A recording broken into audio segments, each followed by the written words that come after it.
mais ça ne fonctionne pas. Et d'ailleurs, on a envie de changer un petit peu côté tricolore. C'est la raison pour laquelle Philippe Blain fait entrer Mathias Patin comme passeur à la place de Loïc de Kergray. Il faut faire bouger ses comptes. On a vu l'auteur du bloc avec Faye, Zlatanov et Gravina. Ah, ça joue très haut. C'est très très haut. Ça va avec des petits pas, ça va très vite aux ailes. Donc il faut faire bouger les comptes pour pouvoir marquer les points. Eh ben on va essayer. Laurent Capet. Aïe aïe aïe. Plus 6 pour les Italiens.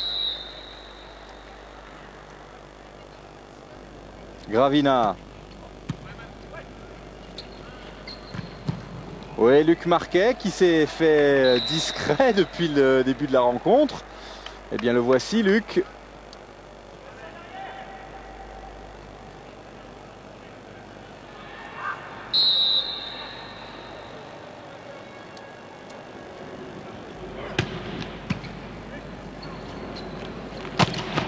Oh, quelle attaque! Zlatanov. Le monstre Hristo Zlatanov, 2,04 m, 103 kg.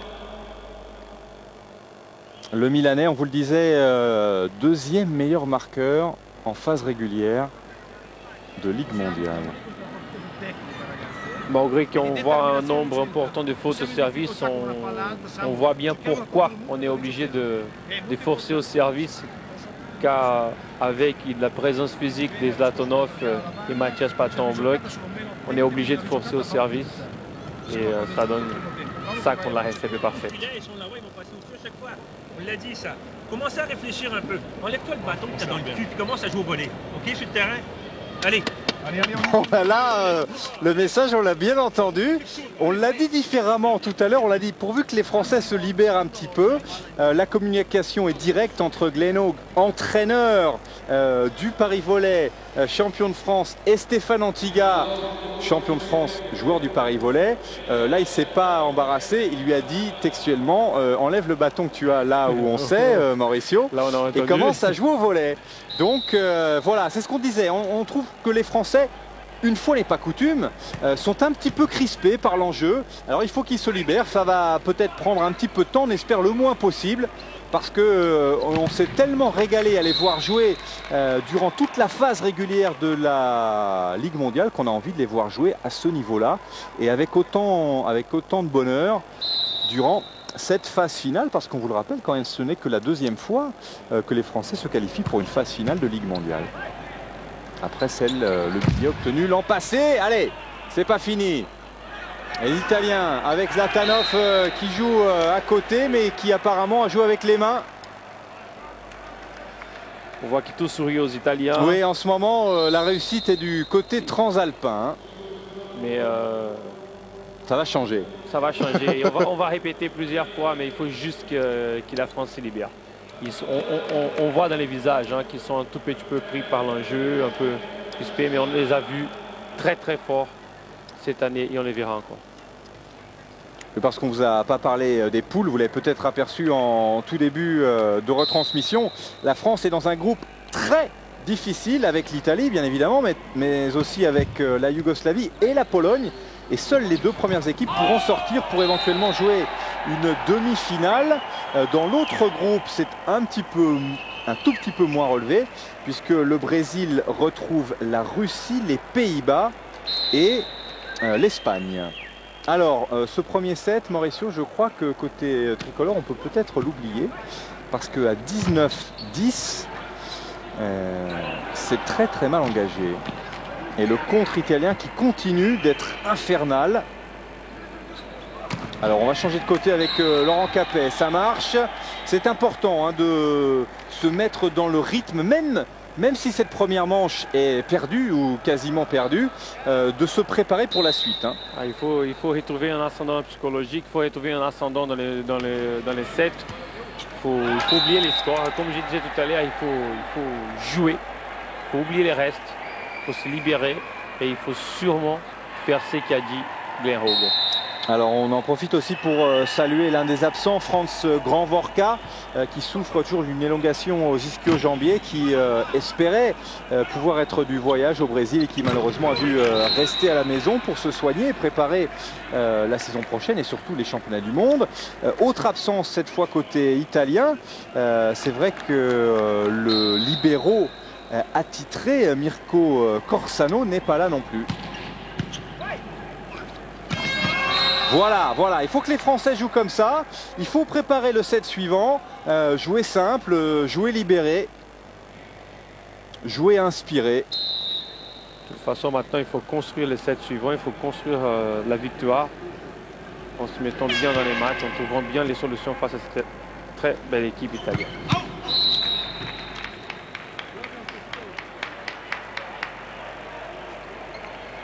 Ah oui, c'est bien joué. Il fait mal ce diable de Christos Latanov. 21-13. Le contre est dehors sur cette attaque de Laurent Capet. Contre de Vermilio notamment. Valerio Vermilio. Deuxième meilleur passeur de la phase régulière de la Ligue mondiale. Et cette attaque est dehors aussi, mais touchée. En tout cas, c'est l'avis de Pasquale Gravina. Et c'est aussi l'avis de monsieur l'arbitre, ça tombe bien. 22-14. Vermilio, pardon. Actuellement, tout tourne dans les sens des oui. Italiens. Donc,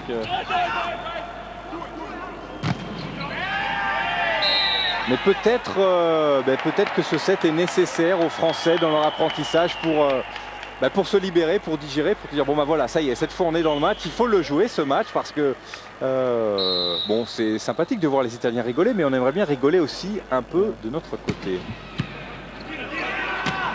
À la réception là, en difficulté, la réception tricolore, on se bat mais ça ne suffit pas. Et les Italiens qui se procurent très facilement, il faut bien le noter, une première balle de 7 à 24-14.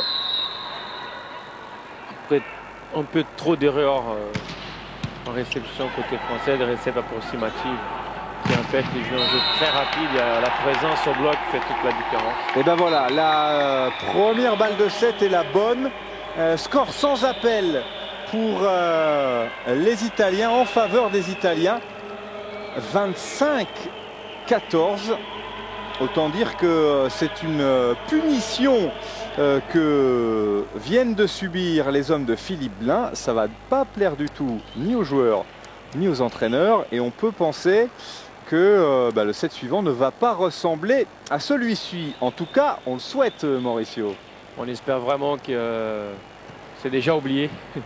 On va dire ça comme ça. Mais on a vu encore une fois que cette position italienne avec Gravina et Zlatanov pose beaucoup de problèmes à l'équipe française. Il va falloir que Philippe Blain et Glenn Hogue trouvent des solutions pour avoir peut-être un meilleur serveur avec une position un peu plus stable. Allez, première manche en faveur de l'Italie. On fait une rapide pause, petit détour par Paris. On se retrouve dans quelques secondes.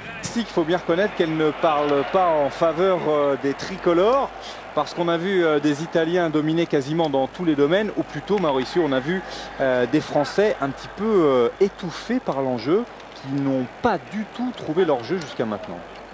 C'est-à-dire qu'il fasse une équipe italienne, il faut tout donner, il faut être très présent dans tous les compartiments des jeux. Et là, les Italiens ont dominé partout. Et on compte sur une belle équipe de France sur ces sets-là. Alors, début de la deuxième manche avec au service Mathias Patin, qui est rentré en cours de set à la place de Loïc de Kergray qui avait débuté la rencontre. Vincent Moméa est aussi sur le terrain. Le score de la première manche en faveur de l'Italie, 25-14. Un 7-0 donc pour les triples champions du monde. Et tout de suite un contre. On vous l'avait dit, avant le début du match, les Italiens ont beaucoup d'atouts et notamment deux majeurs, le service et le contre. Et là c'est un contre qui permet aux Italiens de faire ce premier point sur Luc Marquet. Et regardez le service derrière, ben voilà, illustration de nos propos. Le contre et le service, pour l'instant, les deux armes italiennes sont affûtées comme jamais. Il y en a un qui est content, c'est Valerio Vermiglio. Malheureusement, on ne pourrait pas montrer ça d'une autre manière, mais c'est vrai que le contre italien, il a une présence très frustrante pour l'attaque française.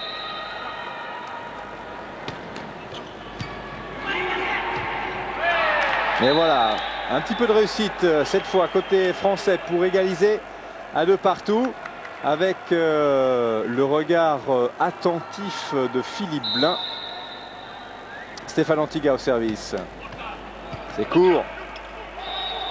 Ouais, d'ailleurs ça met la réception italienne en difficulté. Un bas de long annoncé comme accompagné et la France qui prend l'avantage pour la première fois de la rencontre. 3-2.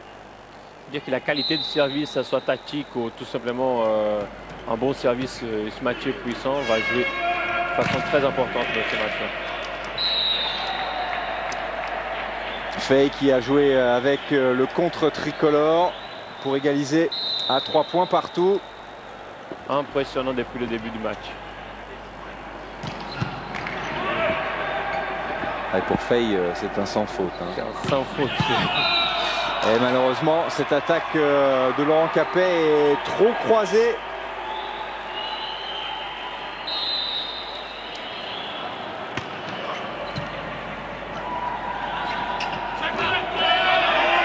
Et oui, nouveau contre italien sur cette attaque tricolore. Et les Français qui menaient 3-2 et qui sont menés 5-3. Qui viennent encaisser 3 points d'affilée. Patin. Aïe, aïe, aïe, aïe, aïe. Sur cette attaque de Stéphane Antiga. Pas vraiment libéré encore Stéphane Antiga.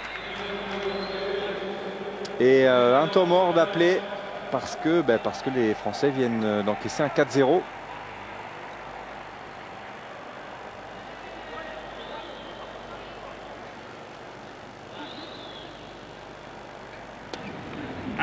D'accord? Pense avec lui sur tes distributions. Chacun avec ses types de balles. Lui un petit peu plus en cloche et qui puisse gérer. Tant pis si les mecs ils arrivent, mais qu'il puisse un peu plus gérer ça. Hein? Continuez ici, continue à forcer au niveau de la réception. Dès qu'on fait un effort au niveau du service. Alors forcément, il y a un petit peu plus d'entrain côté italien, Maurizio, parce que les temps morts sont plus souriants. On essaye, comme toujours, de travailler avec beaucoup de calme côté tricolore. Philippe Blain qui essaye d'aider ses joueurs à retrouver la confiance. Mais comment retrouver la confiance face à des contreurs aussi redoutables que les Italiens? Ah, c'est infernal. C'est-à-dire que malgré un service qui ne posait pas de problème aux Français, avec une belle récepte du Bereno, à 1 contre 1, les Italiens ont fait la différence. Ouais, et Gravina qui vient de marquer ce contre. Et on va procéder à un autre changement. Rentrée de Dominique Daquin, le capitaine, qu'on n'avait pas vu depuis le début du match. Service difficile à signer Papy. Et 3 points de retard pour l'équipe de France, alors que Dominique Daquin va débuter par un service, justement. Lui aussi a changé de coupe de cheveux.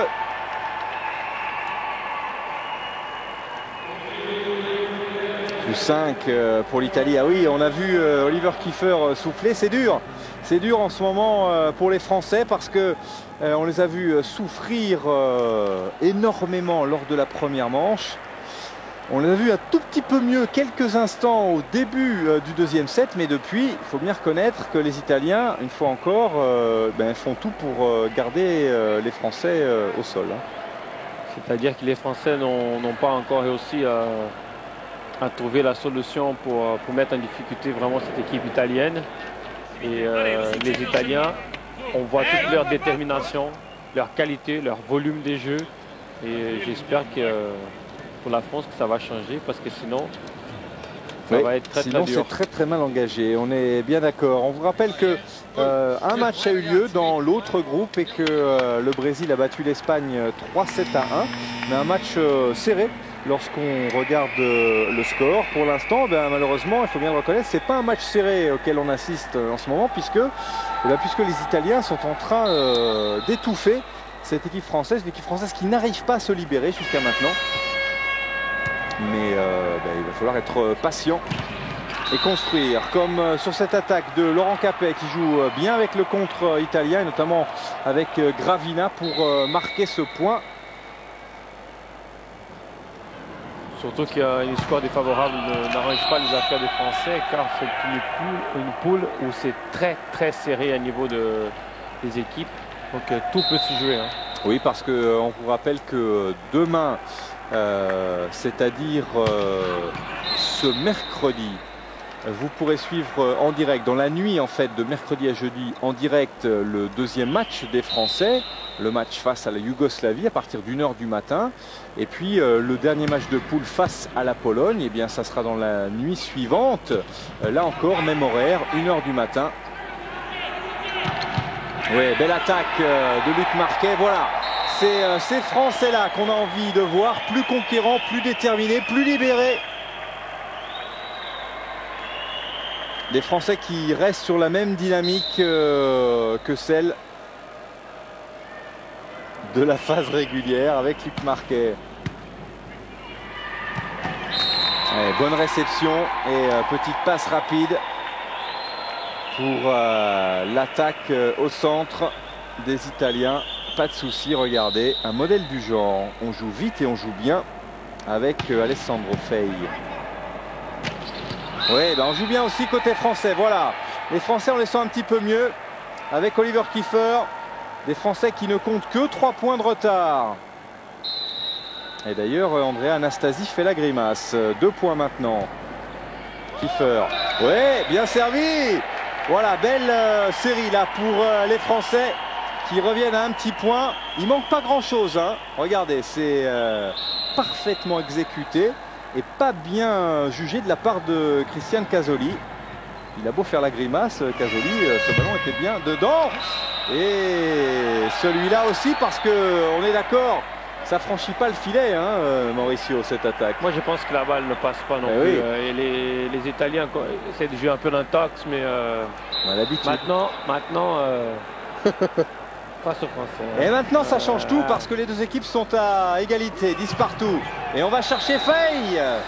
Le contre français qui n'est pas loin de trouver son bon rythme. Et on sent les Français trouver enfin un début de dynamique. On sent qu'il y a peut-être quelque chose qui est en train de se passer. Déjà par rapport au service, hein, il y a une zone bien précise. Les Italiens ne savaient pas trop quoi faire. Possibilité de relance pour les Français. Ouais. Il est touché ce ballon. Oui, Mauricio, il est touché. Ouais. Et regardez. Et la France qui égalise à 11 partout. Non, il dit non, moi j'ai pas touché le ballon Vermilio, dit-il. Si. Ouh, attention. Ah oui, alors là forcément, Papy s'est vengé. Papy qu'on n'avait pas encore vu depuis le début de match, n'avait pas attaqué vraiment beaucoup de ballons francs et qu'il a fait... Valerio Vermilio. Oui, Dominique Daquin au centre, voilà. Les Français qui sont enfin dans le match et qui répondent coup pour coup. Très belle hauteur de Dominique Daquin à l'attaque. Belle passe de Mathias. Ouais, contré. Alessandro Fei, c'est le premier contre tricolore qui fonctionne et qui fonctionne sur l'attaquant numéro 1 italien, ça tombe bien. Ouais, première faute, je pense, à part la balle aux 3 mètres, la deuxième faute, on va dire, de Alessandro Fei. Match, un bon bloc de Dominique. Et cette attaque dehors, on vous disait que quelque chose était en train de se passer. Des Français qui sont enfin dans le rythme, dans le match. Et eh bien c'est un tout autre visage, une toute autre intensité. Et la France qui mène et qui s'est même créé un premier break Petit break de 2 points et qui mène 14-12. On procède justement à un changement avec Papi qui sort. Vous le disiez, on ne l'a pas vu beaucoup. Et c'est Cernik qui rentre. Matej Cernik qui évolue cette saison à Ferrara. Oui, et bien quand Fey ça marche un peu moins, on va chercher Zlatanov. Hein. Oui, il a toujours quelqu'un, mais quelque chose est en train de se passer. On sent la France beaucoup plus libérée. Oui, le voici, ce fameux Cernik. Et l'attaque fonctionne avec ce contre italien sorti.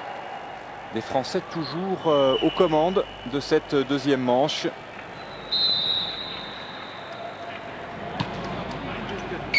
Plus de 15-13.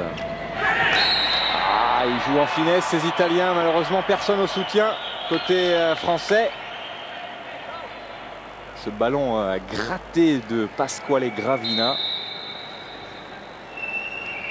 Et la rage d'Oliver Kiefer.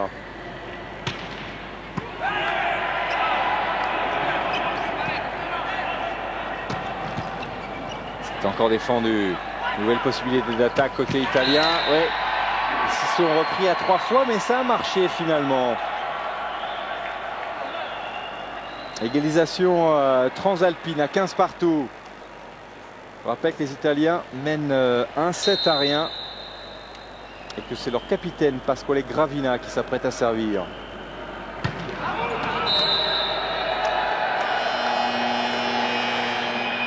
Il faut que les Français restent concentrés, Voilà. restent dans les matchs. Avec un peu de chance, on va peut-être entendre ce qui se passe du côté tricolore, avec un peu de chance. Vous pouvez éliminer poste 4, on a fait le tour. Si on sert court sur le poste 2, c'est la paille qui va venir. Ça va être fixe paille. Hein, d'accord. Donc, Alors, servir court sur poste 2. Ouais, on avait senti un petit gars avait essayé, Kiefer avait fait un ace. C'est-à-dire qu'ils ont, j'ai l'impression qu'ils essaient de servir derrière les passeurs pour l'induire à faire jouer un 4 sous un bloc qui est présent côté français. Il faut que les Français comprennent que s'ils sont là, ils méritent d'être. Ah oui, oui, oui, tout à fait. Je pense qu'ils l'ont compris. Simplement, c'est vrai qu'on a beau se dire tout va bien. Et là, l'enjeu s'est mis à peser. Et les Français qui ont quand même voyagé relativement tard, hein, parce qu'ils ne sont partis que dimanche. Soit donc quelques jours simplement avant leur premier match, avant ce premier match. 5 heures de décalage. Oui, ils sont passés par São Paulo, Belo Horizonte. Il y a eu un petit problème de visa pour Gleno qui est resté, qui n'a pas pris l'avion. Ils sont restés les deux entraîneurs, hein. Philippe Blin et son assistant, en attendant que ces problèmes de visa soient résolus. Et donc ils ont rejoint l'équipe de France, une équipe de France qui aujourd'hui s'est entraînée ce matin, petite séance vidéo en tout début d'après-midi avant ce match. 16 partout. Ah oui, il est fort Alessandro Fey au service, on le sait. Et c'est le service de Fey sur réception d'Antiga qui permet aux Italiens de reprendre l'avantage à 17-16. Avantage qu'ils avaient perdu depuis un certain temps. Mathias Patin. Oui, bien fait. Il a retardé sa frappe, Luc Marquet, pour pouvoir la placer idéalement. Et regardez comme c'est beau. Le long de la ligne. Très belle attaque de Luc Marquet, très intelligente, bien placée là où il faut. 17 partout.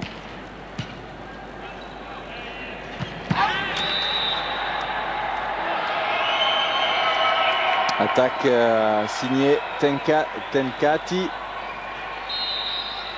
Ah, c'est bien fait aussi. Cette frappe décroisée. 18-17. Patin. Capet. C'est défendu. Mathias Patin de nouveau pour Laurent Capet encore. Contré mais dehors, c'est bien. Point pour les Français, égalisation à 18 partout. Allez, rentrer dans le money time. Attention, c'est important hein, parce qu'on vous rappelle que les Italiens mènent 1-7 à rien. Si les Français pouvaient remporter cette deuxième manche, ça changerait beaucoup de choses. Ouh. Alors ça c'est fort, hein, parce que les Italiens avaient tout sauf l'avantage de l'échange. Regardez la réception comme elle est difficile et pourtant il y a une attaque monstrueuse de Černík. Allez, 19 partout, Tenkati qui met ce service dans le filet. Mathias Patin. Alors, est-ce qu'il va servir court en poste 2, Mauricio? Je pense qu'ils vont essayer. Ah. Mais non. Ouais. Sur Černík, sur les réceptionneurs attaquants. Ça avait bien marché quand même les services au poste 2. Je ne sais pas si Philippe a changé de consigne, mais c'était pas mal. Plus simple pour les Italiens, 20-19. Bon, il a frappé fort, Luc Marquet, mais c'est défendu par les Italiens. Voilà, Dominique Daquin. En 2 temps pour les tricolores, 20 partout. Bonne variation de Mathias. 3 mètres entre 5 et 6 et une belle fixe.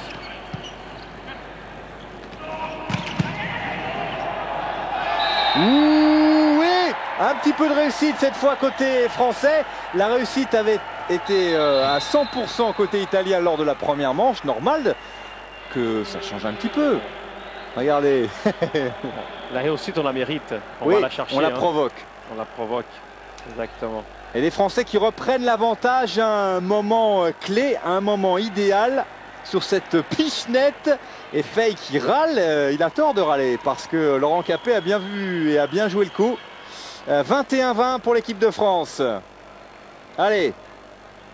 Il faut les bousculer un peu ces Italiens. Ils vont commencer à râler, ils vont commencer à perdre. De leur superbe et de leur sérénité. Voilà. Il faut les faire sortir de leur gond. Voilà.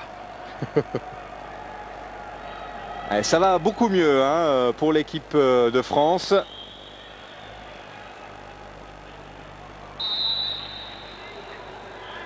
Stéphane Antiga au service. Oui. Bon service, bon service. Ah, dommage, dommage, parce que là encore, le service de Stéphane Antiga avait mis la réception italienne en difficulté. Mais ils s'en sortent. 21 partout.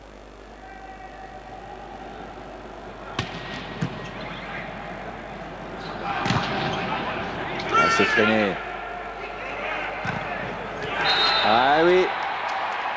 Zlatanov, ils s'envolent les Français parce que l'attaque a été bien freinée côté italien et bien exploitée ensuite. C'est la fameuse position. Hein. Zlatanov, Gravina et Alessandro Frey. Et c'est là, il faut que l'avantage fasse soit un franchissement de filet. C'est un service égal à un point. Et là, déjà, ils ont pris un. Il faut tout de suite prendre l'avantage. Concentrato. Se è precisa io salto su Daquin. Bene. Quindi Marquet non passa parallela. Allora facciamo così. Il va sortir tout seul avec Daquin et laisser un contre un. On va voir bien. Hein. On a envie de dire ça aux Français. Oui, mais malheureusement, ils ne l'ont pas entendu. Et on a remarqué d'ailleurs que Anastasie, de temps en temps, fait attention à masquer, parce qu'il sait très bien que Philippe Blain, notamment, parle parfaitement italien, il n'est pas le seul. Mais bon, côté français, on a autre chose à faire qu'à espionner. Ah là là là là là là. Ah oui. Philippe Blain qui a été entraîné par le papa de Zlatanov à Cuneo. Et là, mauvaise série pour les Français, plus 2 pour les Italiens, 23-21. Mathias Patin, Luc Marquet. La même. Oui, la même en couleur. Pour réduire l'écart. 22-23. Mais les Français qui vont servir maintenant. Et avec Laurent Capet, hein, qui va s'asseoir un petit peu. Dominique Daquin, lui. Ah, aïe, aïe, aïe, aïe, aïe. Dominique Daquin qui sert malheureusement directement dans le filet pour donner une balle de 2-7 à rien pour l'Italie. Qui a essayé de servir à court 1-2, mais oui. Trop court. Trop court. Ah, Sartoretti, sa patte gauche infernale. On l'avait pas vu, hein, Andrea Sartoretti quasiment. 1m94, 88 kg pour Andrea Sartoretti qui évoluait cette saison à Cuneo. Et toujours cette course d'élan assez étonnante avant de servir. La fameuse Sarto Race. Et bien vu de la part de Stéphane Tiga. Sartoretti qui, selon la légende, hein, servait dans un gymnase trop petit. C'est pour ça qu'il avait cette course d'élan en crabe. Obligé de s'adapter. Voilà. Là, il y a de la place, hein, sinon, à Belo Horizonte. Il n'y a pas de souci. Là, il y a là beaucoup de place, même trop peut-être. Alors, 24-23. Nouvelle balle de 7, cette fois sur service français côté italien. Laurent Capet. Aïe aïe aïe aïe aïe. Et c'est Fey qui termine cette manche 25-23. Mais c'est quand même un tout autre visage que nous ont montré les Français. Le score en est d'ailleurs le révélateur, hein, 25-14 lors de la première manche. Les Français qui n'ont quasiment pas existé. 25-23, là c'est une toute autre histoire. Certes, les Français s'inclinent, mais d'une toute autre manière. Et on peut espérer bien, que les Français vont continuer sur cette dynamique et donc ennuyer encore un petit peu plus les Italiens. Et on a vu que la France est tout à fait capable de faire jeu égal. Juste, il y a eu une petite qualité individuelle de la part d'Alessandro Fey, de Gravina sur un contre, Alessandro sur un service et maintenant sur une attaque.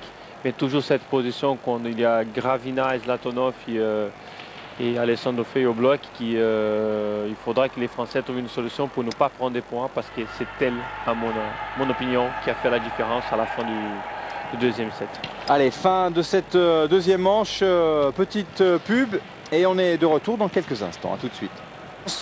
De cette phase finale Ligue mondiale, 13e édition, l'Italie, 8 fois triomphatrice de cette même Ligue mondiale, 3 fois championne du monde et pour l'instant sur de bons rails. Des Italiens qui ont bouclé en 17 minutes la première manche, 25-14, face à une équipe de France transparente, totalement étouffée par l'enjeu. Des Français qui se sont enfin réveillés, qui ont enfin trouvé leur rythme et proposé un jeu d'une bien meilleure qualité lors de la deuxième manche. Des Français qui se sont inclinés sur le plus petit des écarts, 25-23, après avoir mené 21-20. Donc des Français qui sont enfin dans le rythme et on espère les voir jouer sur ce qui est leur valeur lors de cette troisième manche. Et ça commence pas mal pour les tricolores.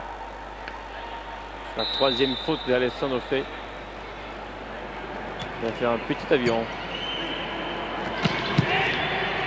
Et regardez les Français qui se battent sur tous les ballons, c'est ce qu'il faut faire. Il faut enrayer la belle mécanique transalpine. Il y a un changement qui a fait du bien côté italien. On disait que Papi n'avait pas été vraiment dans le coup. On l'a changé pour Tchernik. Et ça marche bien, hein. Ça marche bien, c'est le papy blond. Le papy blond, comme vous dites. C'est à peu près les mêmes jeux, les mêmes qualités, réception, défense, attaque très rapide. Aïe, aïe, aïe, aïe, aïe. Et Fey en pointe, c'est quand même la trouvaille de cette saison côté italien, parce qu'il est monstrueux. Hein. Il fait un malheur. Monstrueux. Alessandro Fey. Luc Marquet va le retrouver la saison prochaine parce qu'il va retrouver la Serie A italienne.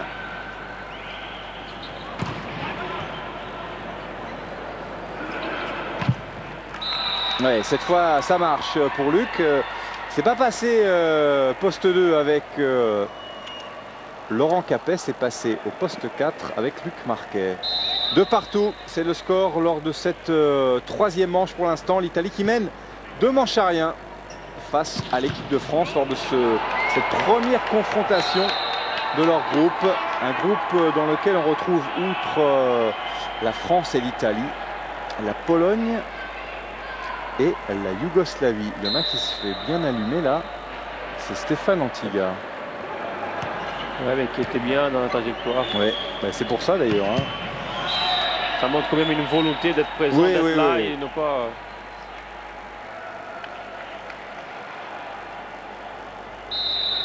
Et c'était un missile. Hein.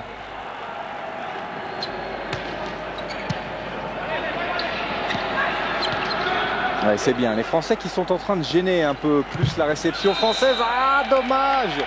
Il avait fait le plus gros du travail, Laurent Capet, en mettant cette réception transalpine en difficulté. Il manquait la finition. Ils insistent encore un peu plus sur le service en 2. Fey. Oh. Patin. Marquet. Face au triple bloc italien, ça passe. Petite boîte aux lettres. Ah, ça fait toujours du bien de recevoir des nouvelles. C'est un Emilio qui a essayé tant bien que mal de remonter ce ballon, rien à faire. 4 partout. Luc Marquet le généreux au service. Allez.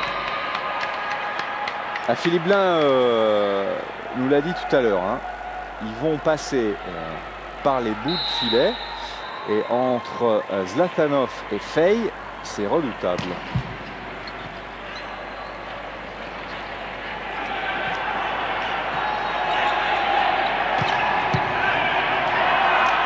Aïe, aïe, aïe, aïe, aïe, aïe, aïe. Illustration parfaite, Ouais. je sais quand tu viens de dire.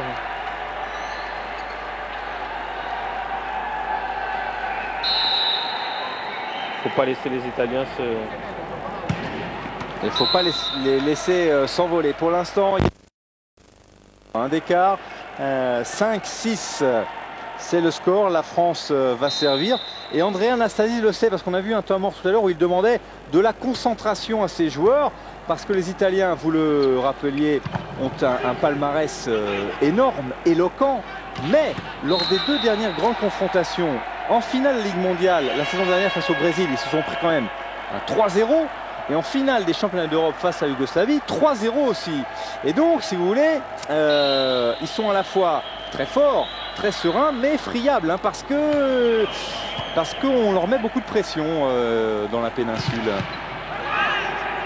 En fait, ils sont en pleine transition entre la génération fabuleuse Ouais. et des années 90, fin 90 après. Et regardez! Voilà les Français qu'on a envie de voir. Oui, ces Français que l'on aime tant, qui nous ont tant régalé toute cette saison et qui reprennent l'avantage à 7-6.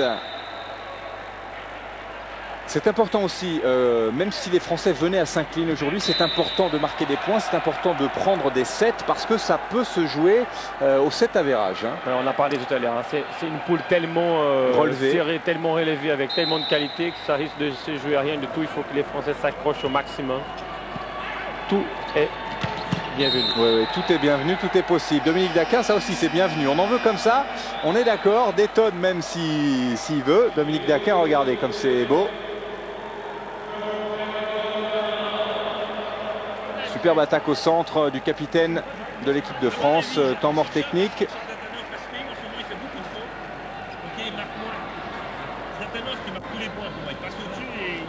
Quand tu réceptionnes pas, je vais prendre un terre. Restez propre au bloc, passez les mains, surtout en 4, on se vous passante les mains, Cernic et compagnie.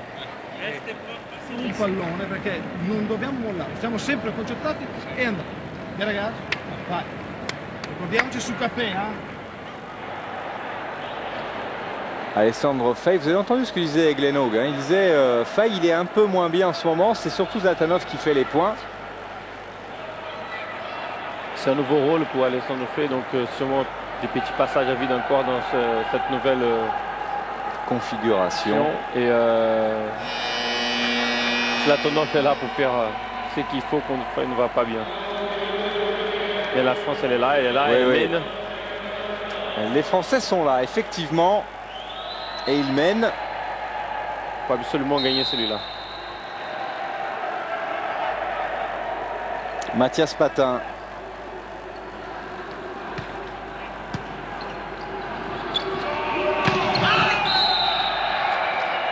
Et Fey qui dit ce ballon est touché. Il dit non, non. Voilà.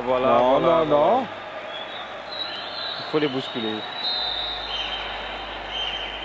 Personne ne touche ce ballon. 9-7. Mathias Patin. Aïe aïe aïe, je l'ai vu partir ce ballon, je savais qu'il était trop court. Mais bon, c'est aussi important de ne pas donner les ballons aux Italiens. Il faut prendre des risques et parfois on paye ces risques. 8-9, l'Italie au service.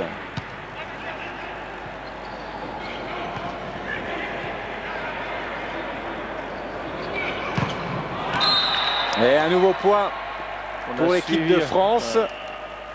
Les cadreurs brésiliens ont voulu suivre un peu en défense les passeurs italiens. Ouais, c'est pas une mauvaise idée. 18 pour les hommes de Philippe Blain. Et attention cette première main. Mathias Patin derrière, c'est contré. Stéphane Antiga vigilant. Dominique Daquin, superbe. Gravina qui actuellement a un peu de mal à 1 contre 1 avec Dominique Daquin, avec la belle hauteur de Dominique, qui est très très haut. Et qui est très rapide aussi.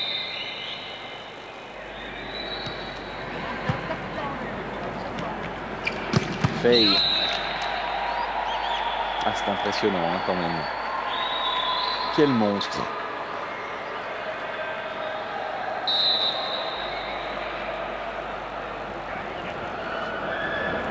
Tchernik.